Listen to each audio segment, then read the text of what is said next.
first. What's your sense?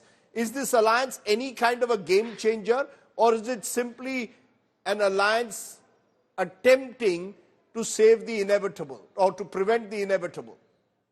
See, given the situation Congress was heading into with every other ally walking out, be it Trinamool Congress or Janata Dal United, I think from Congress's perspective, this is a good news that Samajwadi Party is going to be in alliance with them and has conceded 17 seats, more than I think what Congress was expecting. And similarly, an alliance in Delhi with Aam Aadmi Party, after all the bickering, I think again is a good news. Now, the second question is, would it be enough for Congress Party to challenge BJP in Uttar Pradesh or Delhi? I think that's a hard task. The reason, even if you put together the vote share of Congress Party and Samajwadi Party in UP, or Aam Aadmi Party and Congress in Delhi, BJP was far ahead. In both states, BJP's own vote share was above 50%. This is not to say that everything is over for Congress in both these states, so there's no need to be in such alliance. But I think the road ahead is not that easy. Getting together is just the beginning of things. Interesting that this is only a starting point. Sanjay Kumar, I want to turn, and I'll put up the numbers in a moment, of the Mood of the Nation poll for UP. We very clearly said that here the BJP is poised to really sweep the state, get at least a minimum of 70 to 72 seats with its ally, the Apna Dal, and now a new ally, RLD. The numbers could go even further, of the 80 seats. Last time they got 62 on their own, 65 in alliance. Is Uttar Pradesh simply still a dominant BJP-run state now? So even if the Samajwadi Party and the Congress come together, the Congress with, 12% in Vidhan Sabha last time is simply in no position to challenge a dominant force like the BJP that, as Rahul put it, got more than 50% of the vote. So absolutely, Rajdeep. Yes, it is a good start because now Congress has been able to form an alliance with Samajwadi Party.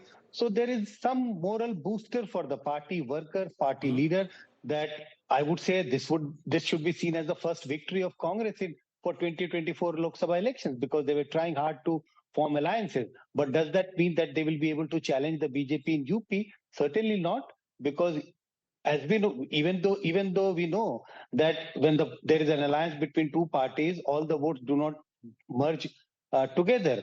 But even if you merge artificially the votes polled by Samajwadi Party and Congress in 2019 election, they still lag far behind BJP. So it's a good beginning, good start, but I don't think things have changed what we have seen in the Mood of the Nation poll, or what was estimated from the Mood of the Nation poll, only because now Congress and Samajwadi Party has been able to form an alliance. I don't think that it is going to change the number of seats which parties are likely to win. Only thing is that the contest may become a little more interesting in many constituencies. We'll come to constituencies. How many constituencies will the contest get more interesting? But first comment from you, Rohan Gupta, and I want to take you back to 2017, because that is when Congress and Samajwadi Party also came together, Rahul Gandhi and Akhilesh Yadav sharing a stage, and the entire slogan was UP ke ladke.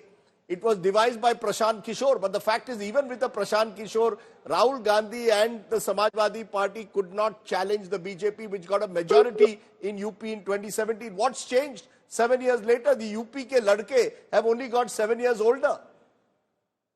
No, absolutely not. In 7 years, lot many things have changed, Rajiv. There are a lot of issues which are faced by people of Uttar Pradesh, whether it is farmers or women's security or unemployment issues. It's not that issues are not there.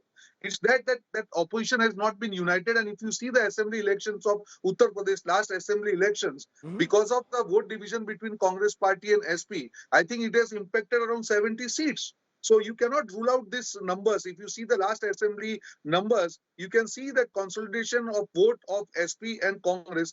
I think it will definitely create a formidable opposition for BJP. And whatever issues they are trying to raise, the real issues on ground, when people feel that, okay, the opposition is strong, definitely the vote will consolidate and it will benefit UP, Congress Party and SP in UP. So I see that this alliance, and Rajdeep, let me tell you one more thing. From the day India Alliance was created, BJP was after all the parties to break the alliance. Now, slowly, gradually, all the states are falling in place. I think even alliance with AAP is also going to be closed shortly. Except JDU, I think all other parties, wherever India alliance was there in states, I think we'll be able to stitch alliance. And this is going to be a very, very good news for all the India alliance parties. And the consolidation of vote will definitely impact BJP's prospects. You're saying it's a consolidation of vote. Remember, viewers, the BJP last time got more than 50% of the votes in Uttar Pradesh. And this was when the Samajwadi Party and the BSP, two large parties, came together. But Tuin Sinha, should there be some worry at all in the BJP ranks? Because Uttar Pradesh is where you put a lot of your eggs in the basket. If I look across the country, if there is any state where the BJP hopes to gain double digit and more, UP is one of them. Now, if the alliance comes together, they could chip away in a few constituencies. Should the BJP be a little worried that the SP and the Congress have eventually sealed the deal? We had a vote share of 50% plus in Uttar Pradesh in 2019. At the national level, we were out of 224 Lok Sabha seats, we had a vote share of 50% plus. Majority of them were in Uttar Pradesh. You are aware of the disastrous experience of the Samajwadi Party and Congress alliance during 2017. Today, the Congress-SP alliance is a compulsion for them. Unlike our alliance partners, for us it is a choice. But the fact is, you have seen Rahul Gandhi's outburst in his recent yatra.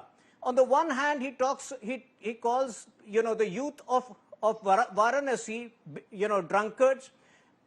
In another rally or in another speech, you have seen him pull up a man by the name of Shiv Prasad Yadav, who he very cleverly calls Shiv Prasad, and he works up anger against that person, and that person was, almost beaten up by people present in the rally. So Rahul Gandhi, at this point of time, his behavior is unacceptable in the Hindi heartland and across the country. So whatever alliances they've, and look at the difference between the BJP and Congress right now. We have given the country an aspirational quotient. We are talking of a 10 billion space economy in the next 10 years. We are talking about infrastructure development. What is Rahul Gandhi talking?